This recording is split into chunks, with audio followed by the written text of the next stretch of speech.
5,000 rumah prima dan cawangan UPSI di Teluk Intan.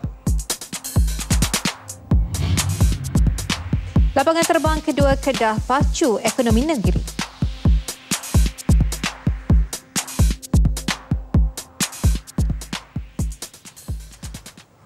Baik, Assalamualaikum dan salam satu Malaysia. Saya Kamal Firmansyah. Dan saya Miza Isni Muhammad. Edisi 14 Jun 2014, Berita Wilayah turut membawakan informasi setempat yang lain seperti Terengganu, fokus sektor pelancongan pacu ekonomi negeri.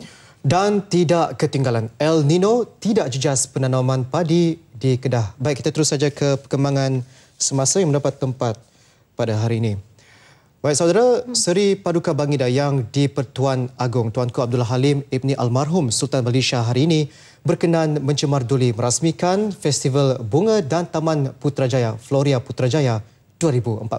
Floria Putrajaya 2014 kali ini menggunakan bunga begonia atau asam batu yang berasal dari negara beriklim subtropika dan tropika sebagai bunga tema.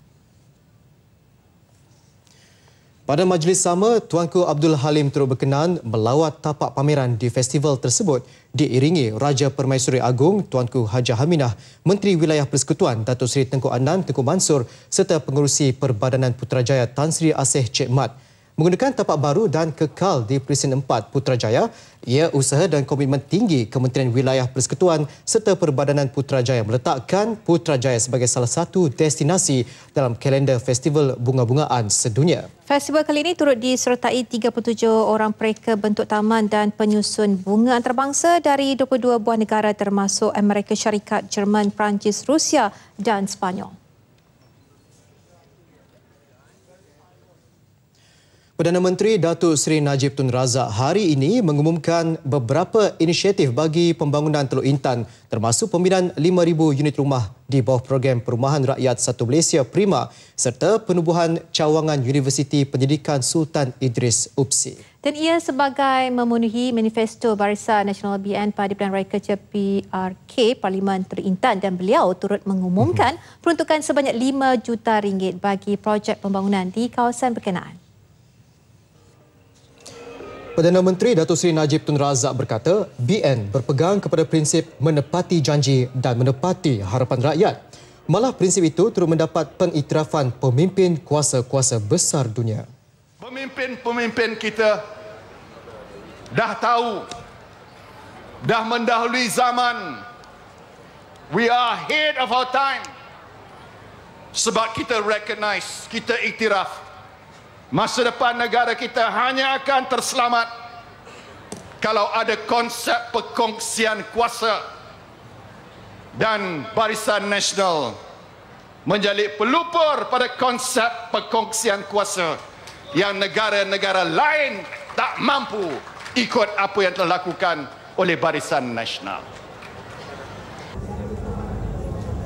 Perdana Menteri berkata demikian pada Majlis Pelancaran Perumahan Rakyat Satu Malaysia Prima di Teluk Intan sebagai menunaikan janji kerajaan dalam manifesto BN pada Pilihan Raya Kecil yang lalu. Perdana Menteri turut mengumumkan penubuhan cawangan Universiti Pendidikan Sultan Idris UPSI di Teluk Intan. Kerajaan membuat keputusan untuk membina sebuah cawangan Universiti Perguruan Sultan Idris UPSI di Teluk Intan ini, yang akan menempatkan lebih kurang 1,000 guru-guru yang akan dilatih dalam bidang vocational dan teknikal. Selain itu, Perdana Menteri turut mengumumkan peruntukan khas sebanyak RM5 juta bagi pembiayaan projek-projek kilat untuk manfaat masyarakat Teluk Intan. Bagi masyarakat di Teluk Intan, komitmen kerajaan persekutuan khususnya Perdana Menteri Datuk Seri Najib Tun Razak menunaikan janji amat dihargai. Ini kerana kurang sebulan Barisan Nasional memenangi semula kerusi Parlimen Teluk Intan. Apa yang dijanji pantas dilaksanakan. Memanglah kita sebagai rakyat Teluk Intan ni, saya ni memang lahir di sini. Selepas kita terima pengumuman daripada Perdana Menteri, kita amat gembira lah. Sebab sebelum ni pemerintahan pembangkang Jadi tidak ada apa-apa kemajuan dalam Teluk Intan ni. Sebagai penduduk Teluk Intan ni tak merasai apa-apa. Lepas pilihan umum, kita berasa bergembira lah. Memang tak ada terhingga gembira tu. Saya berpendapat projek ini sangat baguslah untuk daerah di Perak sebab penduduk di Perak memang sangat memerlukannya. Jadi kami penduduk daerah Hilir Perak ni mengucapkan berbanyak-banyak terima kasih lah kepada Yang Amat Berhormat Perdana Menteri Malaysia kita. Saya rasa sangat gembira sebab dengan adanya peruntukan ni kita rasa macam mengurangkan beban-beban rakyat di Teluk Intan. Jadi dengan itu kita rasa sangat bangga dan sangat gembira. Oh, ini memang kita orang Teluk Intan sudah berharap sangat lama lah tentang pembangunan di Parlimen Teluk Intan, terutama di kawasan pendalaman Tun Pasir Berdamar. So kita hari ini telah nampak Yang Amat Berhormat Perdana Menteri Malaysia telah menunaikan janji manifesto pilihan raya umum. Yang penting pilihan raya kecil baru-baru inilah. So kita orang Teluk Intan pun dapatkan satu orang katakan pilihan raya umum yang akan datang mesti memberikan sokongan penuh. Dan pilihan tepat lah, tapi tengok apa logo lagi lah. Yang penting adalah Barisan Nasional. Saya harap itu peruntukan untuk rakyat Teluk Intan itu amat dihargai lah. Kerana kita dari peladang, kita nak perlu rumah kos rendah. So kita minta peluang kepada kerajaan, bagi keutamaan kepada rakyat peladang ataupun rakyat yang company yang kecil yang bekerja di sana. Itulah kita amat hargai lah. Baik saudara, penduduk kawasan Teluk Intan diingatkan supaya tidak tertipu dengan individu yang mendakwa dirinya sebagai ejen Prima dan meminta wang pendahuluan. Prima tidak pernah melantik mana-mana ejen untuk mewakili pihaknya dan segala urusan berkaitan perumahan diuruskan sendiri oleh Prima. Kita ikuti laporan bersama Mohan Chinasamy yang berada di dataran Menara Condong Teluk Intan, Perak. Silakan Mohan. Terima kasih rakan penyampai di Angkasa Puri. Salam satu Malaysia. Sebentar tadi Yang Amat Berhormat Perdana Menteri Datuk Seri Muhammad Najib Tun Razak telah pun melancarkan atau merasmikan projek perumahan rakyat satu Malaysia Prima di dataran Menara Condong Teluk Intan sebentar tadi. Dan apa yang kita dapat lihat di sini, janji tepati adalah sentiasa diutamakan atau diamalkan oleh pemimpin kita dalam meningkatkan taraf hidup masyarakat Malaysia. Jadi untuk mendapatkan maklumat yang lebih lanjut mengenai pelancaran Prima di Teluk Intan pada hari ini, kita bersama dengan pengurusi Prima iaitu Tan Sri Jamaluddin Jarjis. Terima kasih Tan Sri kerana sudi bersama kami. Jadi mungkin Tan Sri boleh menjelaskan mengenai pelancaran Prima pada hari ini di kawasan Teluk Intan. Ya, di Yang Amat Berhormat Perdana Menteri sedar bahawa tekanan harga hidup sekarang, terutama dari segi rumah, makin hari makin meningkat. Beliau tidak mahu mana-mana tempat di Malaysia anak-anak muda kita tidak ada peluang mendapat rumah atau membeli rumah yang mampu mereka beli. Untuk itu beliau turun hari ini untuk melancarkan perumahan Prima berjumlah 5,000. Kerana sudah anak-anak muda di luar bandar sini atau pinggir bandar seperti Teluk Intan juga dahagakan, juga mahu untuk mendapatkan perumahan Prima. So untuk itu Yang Amat Berhormat melancarkan 5,000 rumah Prima dalam tanah 100 ekar di kawasan Cangkajung. Jadi Tan Sri, bagaimana dengan individu yang mendakwa diri mereka sebagai ejen Prima? Ini kita risau dan bimbang. Ada orang nak menangguk air yang keruh ni. Dia tahu bahawa banyak permintaan anak muda untuk dapat perumahan Prima. Dia mengaku diri kita ejen untuk perumahan Prima dan meminta wang. So itu saya ambil kesempatan, janganlah percaya, tak perlu pakai ejen apa-apa, terus pergi pada Prima, website kita ataupun hantar borang ke pejabat Prima atau masuk melalui kerajaan negeri ataupun di daerah-daerah atau di tapak-tapak projek yang kita lancarkan di seluruh Malaysia. Sebab saya dengar bahawa ada anak muda tertipu untuk mereka-mereka yang tak bertanggungjawab ini, yang menyalahgunakan kuasa dan sanggup orang kata menipulah untuk mendapatkan keuntungan dengan menjual nama Prima.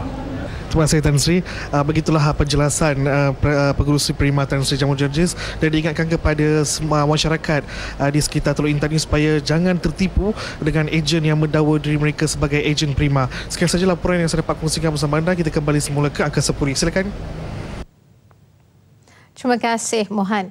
Bumbung 14 buah kedai runcit sederet di kawasan Pasar Borong Dusun Nyur, Bandar Cukai rosak teruk di Pukul Ribut malam tadi. Dalam kejadian jam 10.30 malam itu, 9 peniaga mengalami kerugian ribuan ringgit apabila pelbagai barangan jualan mereka dibasahi air hujan. Kebanyakan peniaga yang ditemui melahirkan rasa kecewa kerana struktur bumbung hadapan kedai berkenaan yang baru siap dibina dan diguna sejak 3 bulan lalu musnah dalam sekelip mata. Mereka mendakwa struktur bumbung tambahan hadapan kedai dibina tidak mengikut spesifikasi sekaligus mengakibatkan mereka mengalami kerugian. Beberapa peniaga yang ditemui juga berharap pihak berkuasa dapat bertindak segera termasuk membaiki kerosakan bumbung tersebut memandangkan sekarang musim hujan dan boleh menjejaskan pendapatan harian mereka. Masuk pintu pagar, lepas tu angin mari. Angin mari datang, tutup rumah kilak tu. Masuk dalam, wah nampak cerah ni. Lepas tu masuk lah. Masuk tengah biar, tengah ni. Lepas tu hujan lah. Hujan boleh kurang setengah jam. Habis kan ada, tak ada lah. Habis hujan ada lah. Itulah. Berarti Sekaligus je. Pukul berapa masa tu? Pukul lebih kurang 10 setengah atau pukul 11 gitu kan? Jangan dah kerja. Itu sekali rumah kata mungkin sekali rumah tu tengok. Tak pasti Yang ni naik. Itu barang-barang apa? Angin ni memang tip dalam pukul 10. Mana? Atas kosong. Barang-barang dah kedai basuh habis ya? Banyak basuh. Basuh lah, basuh sikit gitu kan. Apa je sebut jual apa barang-barang apa? Barang ikan masin. Bili ikan masin, kopok, budu. Hasil lauk lah. Hasil lauk kita jual.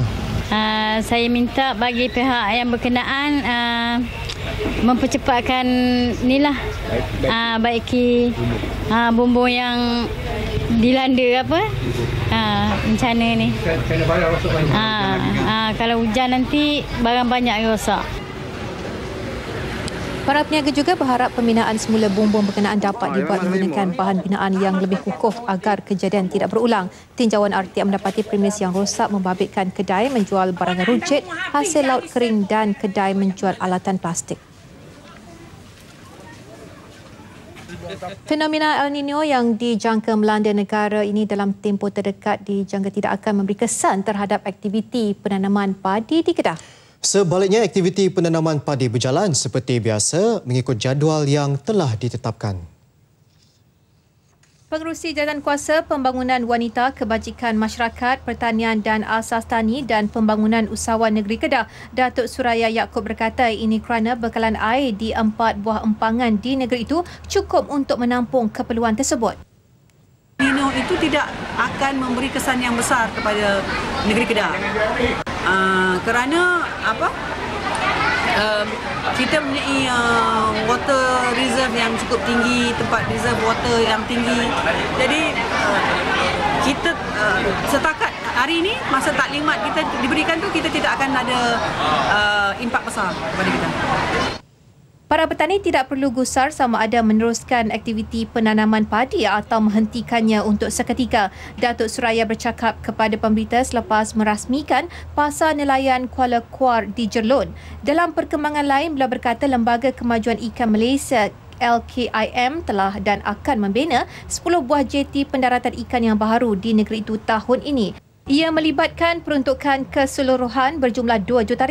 Ketika ini 5 buah jeti telah siap dibina dan dinaik taraf, manakala 5 buah lagi dijangka siap menjelang hujung tahun.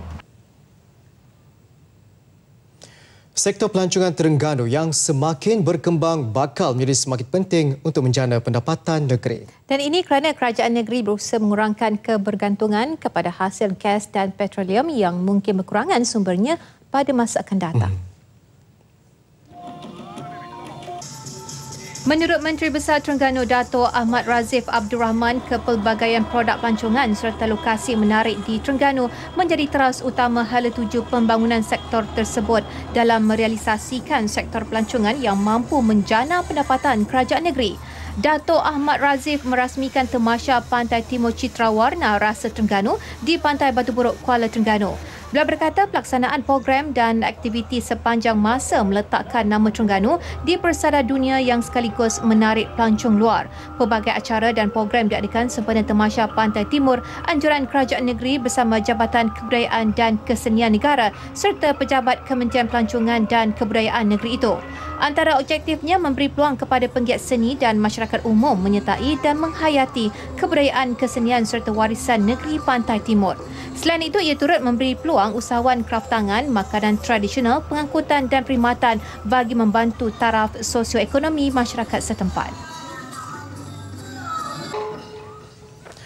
Cadangan Kerajaan Negeri Kedah untuk membina sebuah lapangan terbang bertaraf antarabangsa untuk zon utara di negeri itu mendapat reaksi baik daripada penduduk pelbagai kaum di negara ini.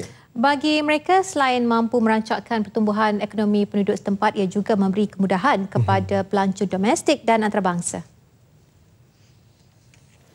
Langkah itu sekaligus akan menjadikan daerah Kedah Selatan satu lagi destinasi pelancongan yang perlu dilawati. Rata-rata golongan profesional, usahawan, pesara dan orang ramai mahu lapangan terbang bertaraf antarabangsa itu direalisasikan secepat mungkin. Pasti negeri Kedah juga akan menjadi hak pendidikan di rantau ini. Bukan sahaja di dalam negara, juga di rantau ini. Dari dalam dan luar negara mereka akan berkunjung ke negeri Kedah kerana kita lihat kapasiti 6,000 hektar yang dicadangkan oleh Yang Amat Berhormat Menteri Besar merupakan satu kawasan yang luas. Saya rasa adalah baik untuk kita mengadakan satu lagi airport yang taraf antarabangsa sebab ia dapat membawa lebih banyak lagi pelancong. Sebab? Bagus lah. Banyak sikit ke? Sama semua orang banyak layan banyak orang semua bagus juga. Senang. Kalau airport baru dekat Kulim bagi orang Kedah tu kita senang sikit lah. Tak payah pergi jauh-jauh sampai Penang, sampai Kuala Lumpur. Kita boleh terus. Eloklah sebab kita ni nak pergi ke Medan, nak pergi Bangkok, mana-mana kita tak ada international airport. Kita gunakan Penang. Jadi dengan Penang tu walaupun lebuh raya, tapi makan masa yang jauh. Khamis lepas, Menteri Besar Datuk Seri Mukhriz Tun Mahathir mengumumkan lapangan terbang baru itu akan dibina di atas tanah seluas 6,000 hektar di Kulim. Dalam pada itu, pembinaan lapangan terbang antarabangsa baharu di Kedah diyakini mampu menampung keperluan perkhidmatan kargo selain berfungsi menyediakan pengangkutan domestik. Menteri Besar Kedah Datuk Seri Mukhriz Mahathir berkata lapangan terbang tersebut yang akan ditempatkan di Kulim dilihat merupakan kawasan paling strategik bagi memenuhi keperluan kargo yang turut menghubungkan dengan negara-negara jiran. Menurut Datuk Seri Mukhriz, ia bukanlah suatu pembaziran, malah akan memudahkan penduduk serta pelancong dalam dan luar negara sekaligus memperkasa ekonomi negeri itu.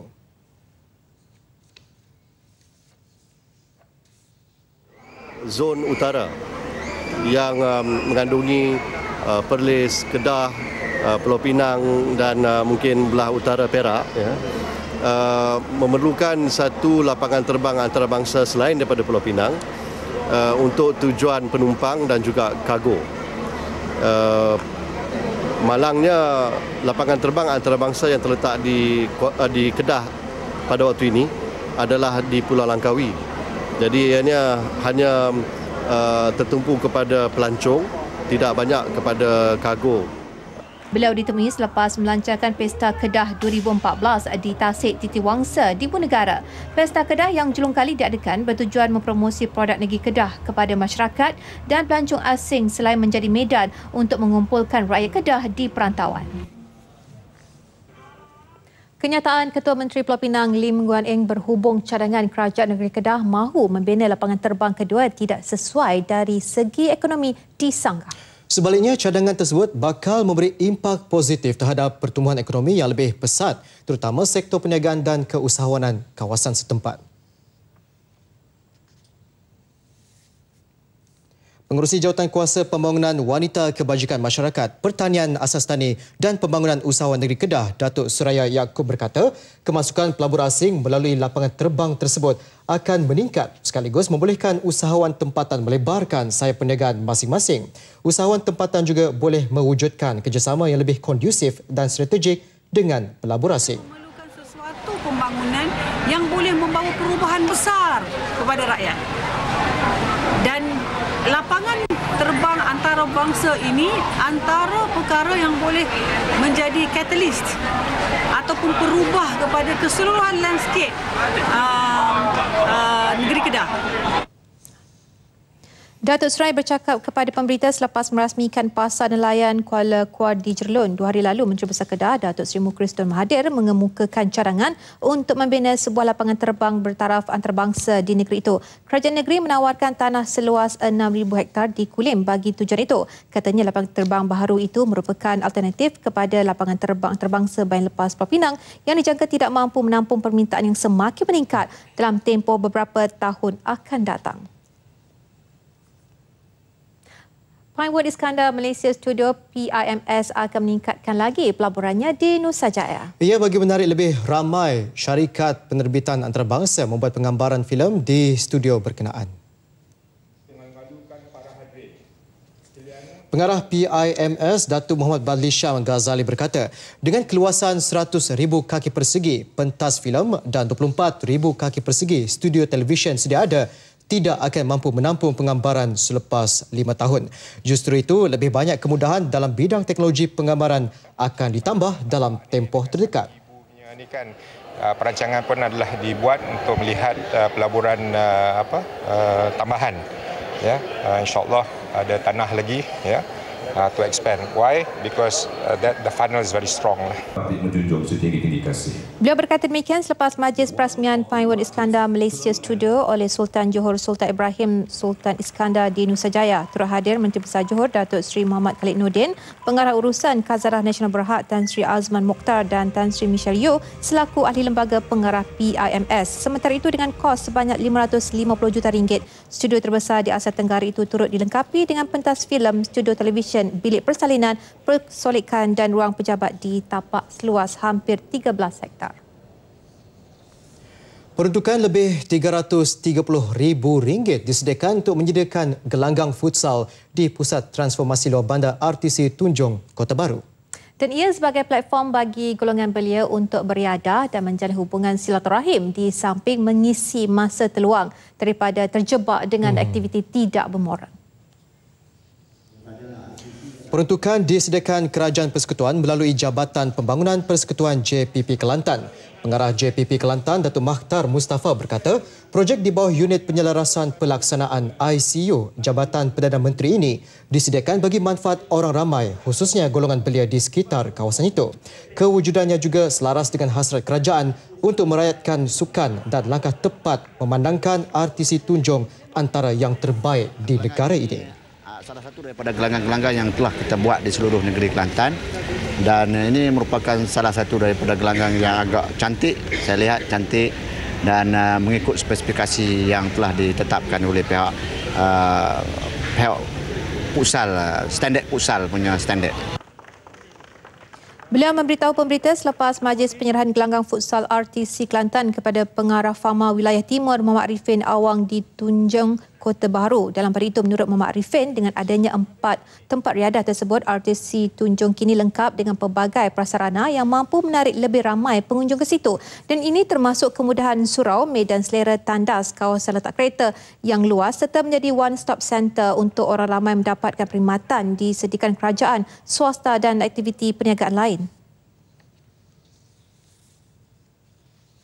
Hasilnya kita dapat bahawa package keperluan di sini ada, dan kalau tahun lepas tu dengan pengunjung seramai kira-kira 3 juta lah saya boleh kata, saya jangka tahun 14 ni akan meningkat lagi.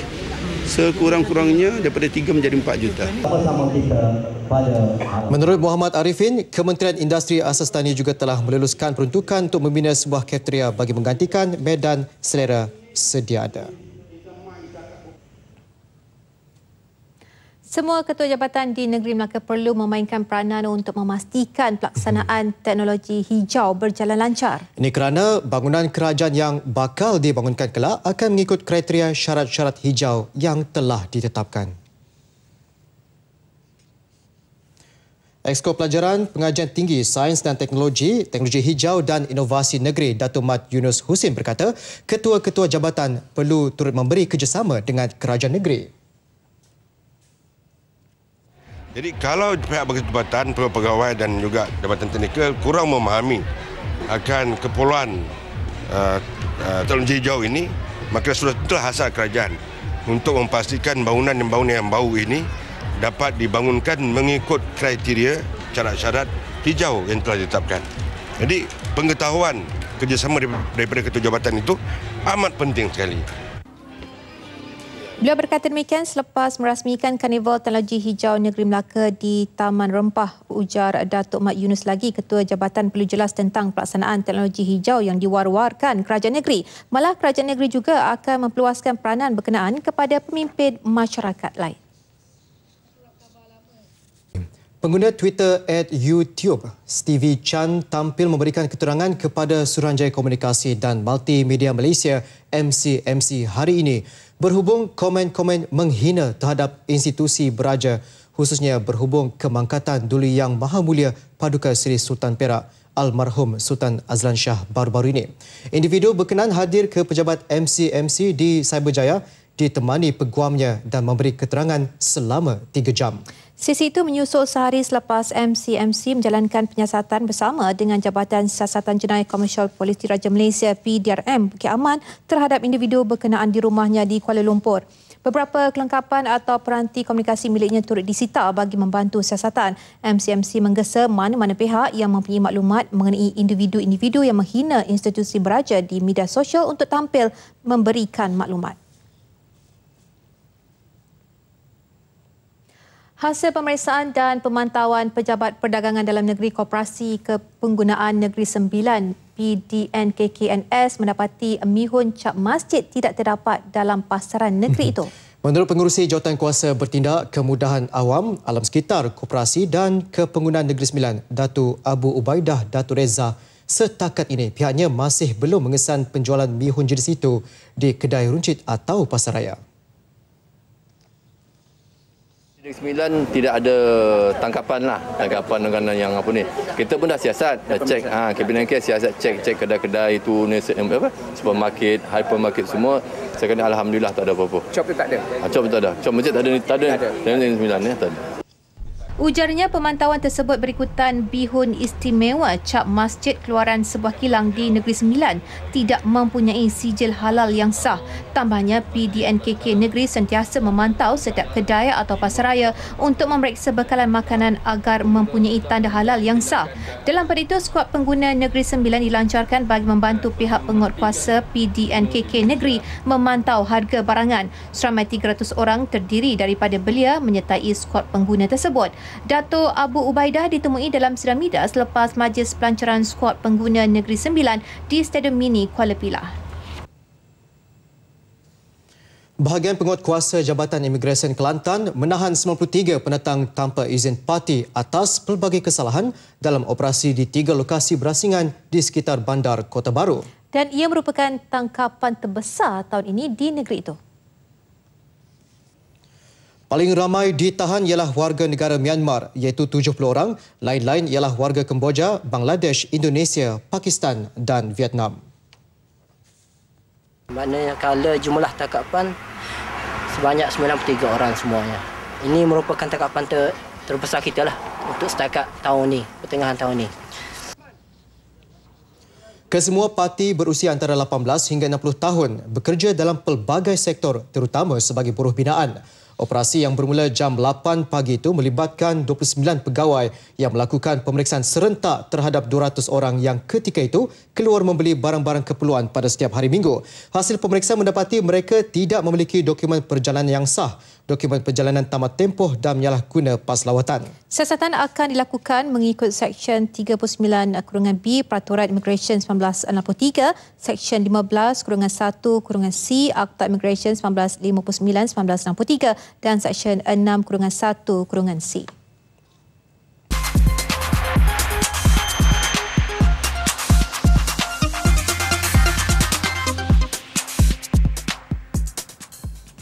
Baik, terima kasih saudara masih bersama kami mengikuti perkembangan semasa negeri-negeri. Seperti biasa, Lintas langsung mengambil tempat dengan negeri di bawah bayu memulakan perkembangan setempat. Dan antara fokus berita dari Sabah petang ini, kemajuan pendidikan di Sabah hasil kerjasama pelbagai pihak dan keunikan hobi kereta mini. Langsung bersama Nur Hazimah Radik di Kota Kinabalu. Silakan Nur Hazimah. Terima kasih Kamal dan Miza di Angkasa Puri. Assalamualaikum dan salam satu Malaysia. Kejayaan pembangunan pendidikan di sesebuah sekolah berkait rapat dengan keupayaan pihak pengurusan sekolah mewujudkan sokongan dan kerjasama pelbagai pihak termasuk ibu bapa dan pemimpin masyarakat. Timbalan Menteri Pendidikan Datuk Mary Yap Keng Cheng berkata menerusi kerjasama ini, pelbagai perancangan di peringkat sekolah dapat dilaksanakan dengan berkesan. Beliau berucap merasmikan Seminar Kecemerlangan Cinta Negara Daerah Tenem 2014 ke arah melestari kecemerlangan pendidikan Daerah Tenem 2014 di Tenem. Menurutnya, kejayaan program transformasi pendidikan negara turut menekankan kepentingan mewujudkan kerjasama ini seperti yang terkandung dalam Pelan Pembangunan Pendidikan Malaysia PPPM. Sehubungan itu, beliau berharap setiap pejabat pendidikan daerah PPD dan sekolah menyediakan dokumen tersebut. Guru-guru juga diminta memahami intipati yang terkandung dalam PPPM kerana merekalah yang berperanan menjayakan pelan tersebut. Datuk Mary Yap turut memuji pencapaian PPD Tenem dalam meningkatkan lagi kecemerlangan pendidikan di daerah itu. Sebelum kita ke laporan selanjutnya, kita ikuti dulu perkembangan semasa sambutan Rumah Terbuka Malaysia Tadau Keamatan 2014. Kita bersama Ibrahim Diman langsung dari Keningau. Silakan Ibrahim.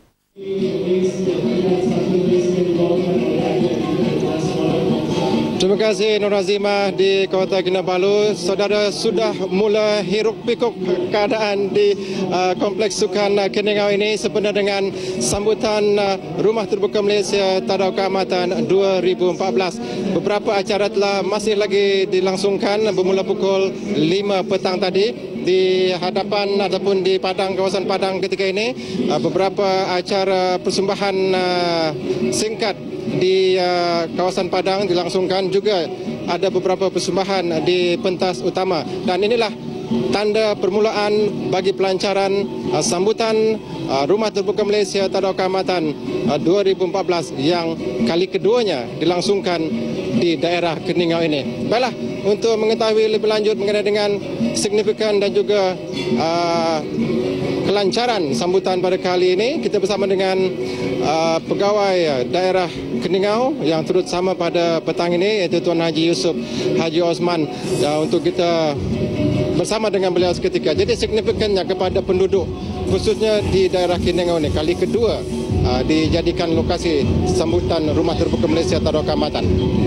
Pertama sekali saya ucapkan terima kasih kepada TV1 kerana mengundang saya dalam siaran berita wilayah pada petang ini, dan juga terima kasih kepada para pengunjung daripada Keningau.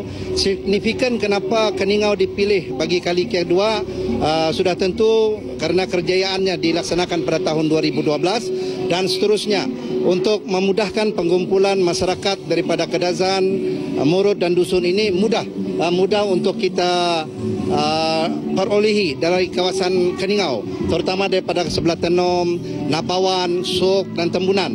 Jadi kawasan pedalaman atas ini merupakan satu kawasan di mana Kedazan, Dusun dan Murud ini mudah kita kumpulkan. Jadi saya percaya mengapa Keningau dipilih bagi kali yang kedua. Di samping itu, kita juga menyediakan tempat-tempat tinggal seperti kemudahan hotel dan sebagainya yang mencukupi setakat ini. Ya. Jadi mengenai dengan sambutan ini, sejauh mana kekuatan sambutan ini untuk menyatu padukan rakyat di Sabah yang lebih 32 suku etnik di negeri ini? Ya, alhamdulillah apabila Keningau dipilih menjadi tuan rumah, kita dapat melihat bahawa Majlis Rumah Terbuka Keamatan ini di daerah Keningau dapat menyatu padukan semua kaum. Kalau kita dapat melihat, Keningau merupakan satu tempat yang strategik di mana semua daerah seperti daerah-daerah di negeri Sabah dapat datang ke daerah Keningau, dan seterusnya semua kaum dapat datang bersama-sama di dalam majlis seumpama ini. Dan kita lihat pada petang ini ramai pengunjung khususnya daripada daerah-daerah lain juga datang dengan berpakaian seperti mana yang saya pakai sekarang inilah. Jadi alhamdulillah boleh dikatakan kunjungan masyarakat ini bukan saja setakat Kedazan, Murut dan dusun, tetapi malahan daripada pelbagai suku kaum juga datang beramai-ramai. Jadi nampak sekali bahawa majlis ini dapat mengumpulkan masyarakat kita. Ya. Baik, terima kasih Tuan Haji bersama kita. Jadi saudara, anda yang masih lagi belum berkunjung bertunda dari kawasan Berampiran, pukul 8 malam akan dimulakan dan kita juga akan menyiarkan secara langsung pada pukul 8.45 malam nanti di TV1 dan TVI untuk Majlis Pelancaran Rumah Terbuka Malaysia Tadau Keamatan 2014. Laporan lanjut kita bersama dengan Nur Azimah di Kota Kinabalu. Silakan Nur Azimah. Terima kasih Ibrahim langsung dari Keningau. Baiklah saudara, kita ke berita seterusnya. Permainan Tamiya Mini 4-wheel drive dan 2-wheel drive mungkin sesuatu yang asing bagi sesetengah orang, tapi tidak bagi golongan yang menjadikan permainan itu sebagai suatu hobi dan koleksi peribadi. Bagi beberapa anak muda di negeri ini, bunyi yang dihasilkan Mini 4-wheel drive dan 2-wheel drive itu ibarat penyemarak semangat untuk terus melihat kereta mainan masing-masing mencatat masa terpantas. Anggaran memang 1,000 lebih. 1,000 lebih. Sebab satu kereta saja. Sanggup untuk ini ikut penyataan yang macam ini, sanggup? Yalah untuk kan, untuk bong-bong boring. Boleh buat budak-budak lain ni join benda-benda begini daripada buat benda-benda lain kan. Walaupun permainan ini masih kurang mendapat sambutan, namun bagi peminat tegar itu bukan alasan untuk menghentikan hobi mereka walaupun terpaksa berbelanja lebih untuk memiliki permainan berkenaan. Inisiatif Pemuda UMNO Kampung Ulu Seberang Putatan menganjurkan pertandingan julung kali di My Futsal Club Kampung Ulu Putatan berupaya menonjolkan reputasi permainan ini yang sememangnya menjadi fenomena bukan sahaja dalam kalangan kanak-kanak, malah golongan belia. Menurut pengerusi penganjur Muhammad Hafiz Haidar Basirun Wang, pertandingan sedemikian akan diadakan lebih kerap bagi menguji dan mengasah bakat pemain memantapkan kemahiran masing-masing. Bagi timbalan Ketua Menteri Datuk Seri Panglima Haji Yahya Hussein yang ditemui selepas merasmikan pertandingan ini, optimis permainan berkenaan boleh dijadikan hobi yang unik selain mampu mengisi masa lapang dengan baik. Terdahulu Datuk Yahya menyempurnakan Majlis Penyerahan Tangki 1 Malaysia di Pasir Putih Putatan. Seramai 94 penerima dari 4 buah kampung menerima bantuan tersebut, antaranya Kampung Baru, Kampung Putagas dan Segambu. Penganjuran Festival Kesenian Rakyat Antarabangsa Kota Kinabalu SIFF merupakan wadah terbaik memperkukuh ikatan persahabatan dan kerjasama negara dalam memartabatkan seni tarian. Penyertaan 11 negara berjaya menterjemah objektif dan matlamat SIFF untuk perkongsian budaya dan seni tarian yang unik mewakili negara masing-masing. Ia sekaligus menarik pelancong dari dalam dan luar negara, terutama menyumbang terhadap perkembangan industri pelancongan menerusi kesenian dan kebudayaan. Festival antarabangsa ini berlangsung di Auditorium Tun Ahmad Rafai, Kota Kinabalu. We're glad to see all the people here in Malaysia to promote our culture. Sangat luar biasa menurut saya festival ini dapat mengundang para wisatawan karena dalam festival ini menghadirkan banyak sekali seniman tari dari seluruh dunia. Your tourism industry, I think it's very impressive. It's very beautiful, your mountain, your sea, and I think that people, it's a very, very friendly. SIFF kategori antarabangsa kali ini disertai negara India, Sri Lanka, Rusia, Kazakhstan, Ghana, Mesir, Korea Selatan, Filipina dan Indonesia. Kota Kinabalu Jazz Festival kembali lagi untuk menghiburkan penggemar genre jazz di Kota Kinabalu.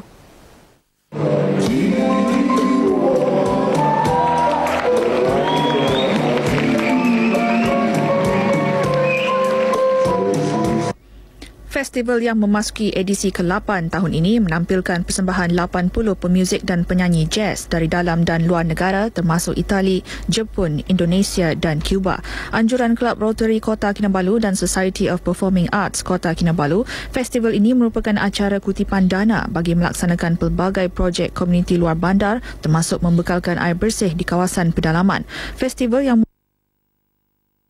Ini tersenarai dalam kalender acara tahunan di Sabah dan merupakan komponen utama Festival Kesenian Ibu Negeri Sabah.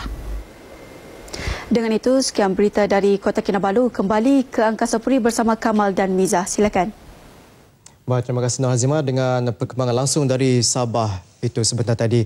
Dan seterusnya kita ikuti pula laporan berita dari Sarawak. Ya, langsung ke Kuching bersama Emelina Muhammad Zamri. Silakan Emelina. Terima kasih Kamal dan Miza di Angkasa Puri. Assalamualaikum dan salam satu Malaysia. Kerajaan negeri melalui Jabatan Kerja Raya JKR diminta untuk menyediakan kertas cadangan bagi projek menaik taraf bekalan air di Dewan Undangan Negeri Simunjan. Menteri di Jabatan Perdana Menteri Nancy Shukri berkata ini bagi menangani masalah tekanan air rendah berikutan peningkatan jumlah pengguna di kawasan terbabit terutama di kawasan pesisir Semunjan. Beliau menjelaskan walaupun penyambungan air dari loji rawatan air Selabi Serian telah pun dilaksanakan tahun lepas, namun ia masih belum mencukupi bagi memperbaik situasi sekarang memandangkan cuaca kering yang dijangka berterusan hingga September nanti. Menurut beliau, sebanyak 18.75 juta ringgit diperlukan bagi projek naik taraf itu yang meliputi pembinaan paip bersaiz 500 mm sepanjang 4.8 km. Nancy menyatakan perkara itu pada sidang media pada Majlis Pelepasan Borneo Island Big Bikers di Kuching. Ketika ini, pihak JKR telah mengambil inisiatif dengan menghantar bekalan air ke kawasan terbabit menerusi 18 buah lori milik mereka, namun ia masih belum mencukupi bagi kegunaan penduduk di kawasan tersebut. Bekalan air Semunjan teruk terjejas akibat kemarau berpanjangan kebelakangan ini, ditambah dengan penurunan paras air di empangan Lepong kepada 1.0 meter dengan catatan tahap paling rendah pada 0.3 meter menyebabkan kekurangan bekalan air terawat ke semua kawasan di daerah itu. 2 minggu saja lagi masyarakat Islam akan menyambut bulan Ramadan. Oleh itu, mereka diseru agar berhati-hati memilih bufet Ramadan untuk berbuka puasa agar isu premis perniagaan yang tidak mempunyai sijil halal tidak berulang.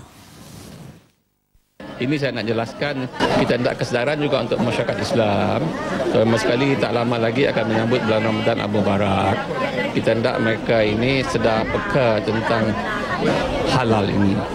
Kadang-kadang tempat-tempat yang tak ada sedia halal, kalau masyarakat Islam tak pergi tempat tersebut, saya fikir tempat tersebut tak ada bisnes. Menteri Muda di Pejabat Ketua Menteri Datuk Daud Abdul Rahman menzahirkan demikian selepas majlis perasmian Surau Ikhwanul Muslimin di Kampung Matang, Kuching.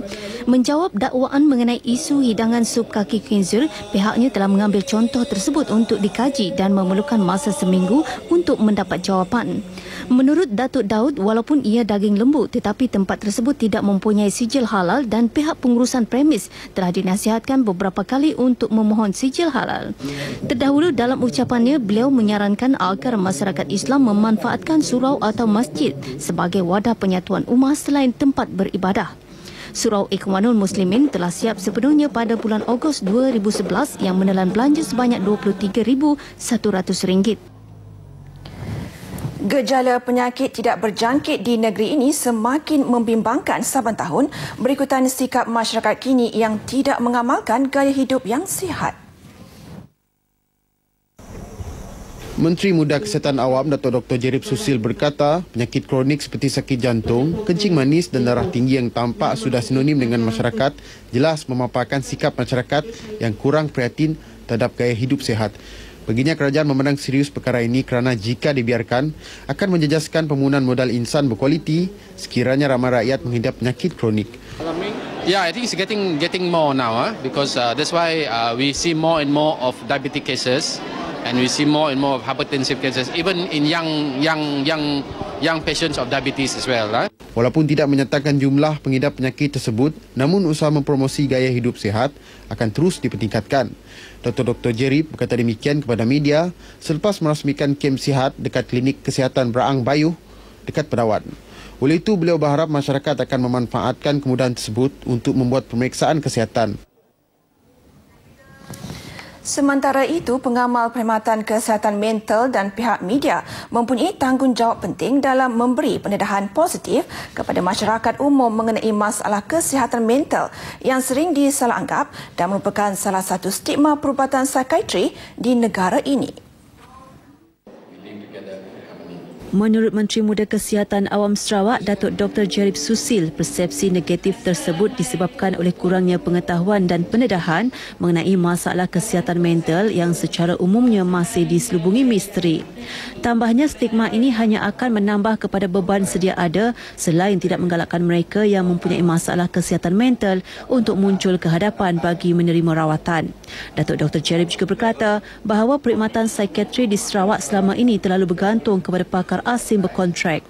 Walaupun kini negeri ini mempunyai seramai 15 pakar psikiatri, namun ia masih tidak mencukupi untuk menampung keperluan negeri, khususnya di Seri Aman, Betong, Kapit dan Limbang.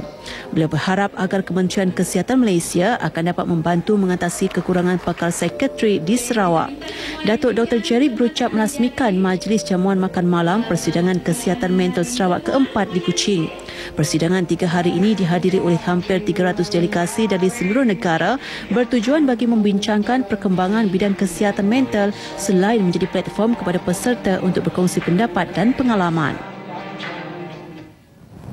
Sekian sumbangan berita dari Sarawak untuk petang ini. Kembali ke Angkasa Puri bersama Kamal dan Miza. Baik, terima kasih Emelina Muhammad Zamri dari Kuching, Sarawak. Dan sekarang kita ke Pulau Mutiara, Pulau Pinang. Dan antara paparan hari ini, 350 pelajar dari Parlimen Tasik Glogor menerima sumbangan atas kecemerlangan mereka. Dan pemilik motosikal berkuasa tinggi berkampung di Padang Kota Lama selama 2 hari. Teruskan sahaja tumpuan kepada Siti Nurul Husna di Georgetown. Silakan Siti. Terima kasih kepada rakan setugas di Angkasa Puri. Assalamualaikum dan salam satu Malaysia. 350 pelajar cemerlang dalam Parlimen Tasik Glogor menerima penghargaan. Kesemuanya diraikan dalam satu majlis penghargaan pelajar-pelajar cemerlang UPSR, PMR, SPM dan STPM 2013 di SMK Desa Murni Sungai Dua Seberang Perai Utara. Mereka yang cemerlang menerima sumbangan berupa wang tunai, cenderamata dan sijil perakuan. Menurut Ahli Parlimen Tasik Glogor, Datuk Syabuddin Yahya, sebanyak 18 buah sekolah kebangsaan dan 12 buah sekolah menengah kebangsaan dari parlimen tersebut yang terlibat.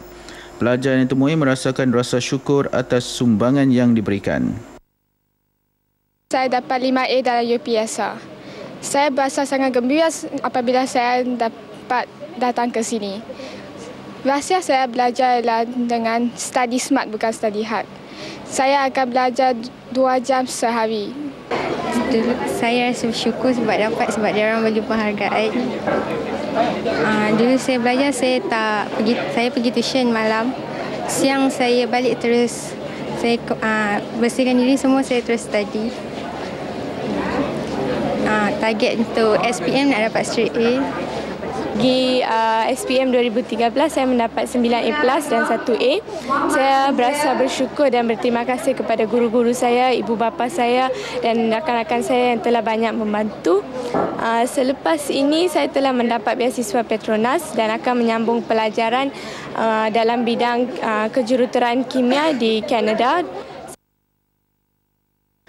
Datuk Syabuddin Yahya turut mengucapkan tahniah kepada pelajar-pelajar cemerlang kerana telah menunjukkan pencapaian memberangsangkan bagi Parlimen Tasik Glogor. Sementara itu, pada majlis yang sama, Datuk Syabuddin Yahya juga mencadangkan supaya Kementerian Tenaga Sumber Manusia bagi mengkaji semula isu berkaitan pembantu rumah warga asing. Beliau mencadangkan supaya kerajaan mewujudkan satu skim pembantu rumah dari kalangan rakyat tempatan dan diberi pengiktirafan yang sewajarnya. Menurut beliau, pengambilan rakyat tempatan sebagai pembantu rumah boleh mengurangkan kos pengurusan dan mampu membendung masalah pembantu rumah warga asing. Mencadangkan kalau boleh college community yang ada di setiap kawasan-kawasan parlimen membuka satu ruang kursus profesional kepada pembantu-pembantu rumah tempatan dan mereka dilatih mungkin 6 bulan, mungkin setahun, diberikan sijil ataupun diploma dan sebagainya dan mereka ini diiktiraf sebagai pekerja yang mempunyai kemahiran dan statusnya sama dengan pekerja-pekerja lain. Sempena cuti sekolah, pelbagai program dianjurkan bagi memenuhi masa yang terluang. Antaranya penganjuran Penang Bike Week di Padang Kota Lama, Georgetown. Penganjuran kali ini yang ke-7 diadakan. Menurut pengelola program, Abdul Rahim Ahmad, sebelum ini program dianjurkan di hotel-hotel pada skala kecil. Namun tahun ini ia dianjurkan secara besar-besaran di kawasan tumpuan awam. Selain mengeratkan hubungan persaudaraan antara pemilik motor berkuasa tinggi di kawasan utara, peserta program juga bersama-sama mengumpul dana membantu golongan yang kurang upaya menjalani kehidupan harian mereka. Membuat charity, membuat sumbangan kepada Eden Handicap Service Center. Diorang ni orang-orang OKU, untuk orang OKU, di mana kita memberi dana kepada mereka untuk mereka dapatkan kenderaan untuk bawa orang-orang OKU ni membuat urusan harian mereka. Macam program kali ini juga disertai oleh pemilik motosikal kuasa tinggi dari Thailand dan Singapura. Dianggarkan 2,000 peserta akan mengambil bahagian dalam program 2 hari yang akan berakhir esok. Selain pameran motosikal berkuasa tinggi, turut diadakan pertunjukan aksi kendalian motosikal serta klinik penunggangan berhemah. 52 peserta terdiri daripada pengamal media Pulau Pinang dan kaki tangan Tenaga Nasional Berhad TNB menyertai pertandingan bowling persahabatan di Mega Mall Prize Berang Perai Tengah semalam. Pengurus Besar TNB Negeri, Insinyur Gauss berkata, pertandingan itu adalah sebahagian daripada agenda tahunan TNB Negeri untuk merayakan warga media di negeri ini yang memberi sokongan kepada syarikat tersebut. Beliau berkata tidak dinafikan komitmen media amatlah penting dalam menyalurkan maklumat kepada orang ramai dan ini adalah salah satu cara mengeratkan lagi hubungan antara pegawai dan kaki tangan TNB dengan wakil media. Antara media yang mengambil bahagian ialah Radio Malaysia Mentera FM, Utusan Malaysia, Cosmo, Berita Harian, Harian Metro, China Press dan The Star. Laporan itu tadi mengakhiri sumbangan berita dari Pulau Pinang. Kembali ke Angkasa Puri, Kuala Lumpur. Kejohanan Hoki Piala Dunia di The Hague, Belanda nyata membuka mata banyak pihak terutama buat Konfederasi Hoki Malaysia KHM dan skuad hoki negara. Malaysia bukan sahaja gagal mengutip sebarang mata, malah menamatkan saingan di kedudukan terburuk dalam sejarah Piala Dunia iaitu tempat ke-12 keseluruhan daripada 12 negara bertanding. Saksikan kupasan Piala Dunia bersama wartawan unit berita sukan RTM Muhammad Rizal Sarbini yang berkampung sepanjang 2 minggu di The Hague. Pelbagai catatan ingin saya kongsikan bersama anda sepanjang lebih 15 hari di Den Haag ketika mengikuti kejohanan Hoki Piala Dunia 2014. Rentetan perjalanan penuh mencabar sepanjang liputan terutama yang berkisarkan persembahan skuad hoki negara mengedarkan kita Malaysia masih jauh ketinggalan dari segenap aspek. Biarpun sukan hoki sudah berkembang pesat sejak akhir-akhir ini, terutama kehebatan skuad remaja negara, di peringkat senior lain pula ceritanya. Berbagai kelemahan ditelanjangkan pasukan gergasi Eropah seperti Belgium, England dan tidak ketinggalan Australia yang mengajar kita nilai sebenar Piala Dunia. Bagi Ketua Jurulatih Negara Muhammad Darmarash Abdullah, pendedahan pemain keluar negara merupakan langkah segera yang perlu difikirkan KHM selepas Sukan Asia nanti. Kita kena guna kesempatan ni dan cuba dapatkan seberapa banyak pemain kita selepas alang-alang dah bermain di Piala Dunia ni dapat peluang beraksi di Eropah, Liga Eropah. Kita kena masukkan diorang. Apa cara pun like race kita kena masukkan diorang. Kena mula dari sekarang sebab kita dah main di Piala Dunia. Dunia dah nampak pemain kita. So kita kena bagi diorang bermain di Eropah. Dan saya rasa pasukan ini bukan gagal. Pasukan ini selagi dapat memamerkan persembahan yang kira memuaskan untuk pasukan yang kira muda, pasukan yang lama tak bermain, pasukan yang tak berpengalaman. Yang dapat nombor 12 untuk saya Isla Kiris seperti yang Kiris dijangka. Pesanan Dharma itu jelas sekali ditujukan kepada KHM dan pemain negara, terutama yang masih muda seperti Faizal dan Fitri Syahari, Firhan Ashari, Izzat Hakimi, Syaril Sabah, Faiz Jali dan Ramadan Rosli. Malah pendapat sama turut diutarakan dua pemain senior negara, Azlan Misron dan Eskuma. Mereka perlukan lagi orang kata pendedahan di peringkat antarabangsa. Kalau ada peluang satu ataupun kalau ada peluang kebanyakan player kita terutama player-player muda pergi bermain di kelab-kelab luar supaya kita nampak perbezaan antara Eropah dengan Asia tak begitu banyak. Antara pemain-pemain muda macam apa yang Belgium buat, apa yang Holland, South Africa buat, tim-tim yang biasa sekarang dah atas Malaysia. apa sebab dia. So dia hantar player semua dimain di abroad. So itu salah satu sebab dia orang maju dari skor hoki. Sementara itu, bekas pemain kebangsaan di era 70-an Muhammad Nur Hussein yang juga bapa kepada pemain negara Nabil Fikri berpendapat aspek kecergasan fizikal, kepantasan dan bentuk badan memainkan peranan dalam pembentukan skuad hoki yang mantap. Lihat saja pasukan dari Eropah, kebanyakan pasukan seperti tuan rumah Belanda, Jerman, Sepanyol dan England mempunyai pemain yang mempunyai fizikal mantap sekaligus mampu beraksi di tahap tertinggi seperti Piala Dunia. Pendapat sama turut dilemparkan pengerusi Majlis Standard dan Akreditasi Malaysia Tan Sri Mustafa Mansur. Ini pemain-pemain kita ni masih muda, ya. Tetapi yang nampak jelas sekali dari segi saiz.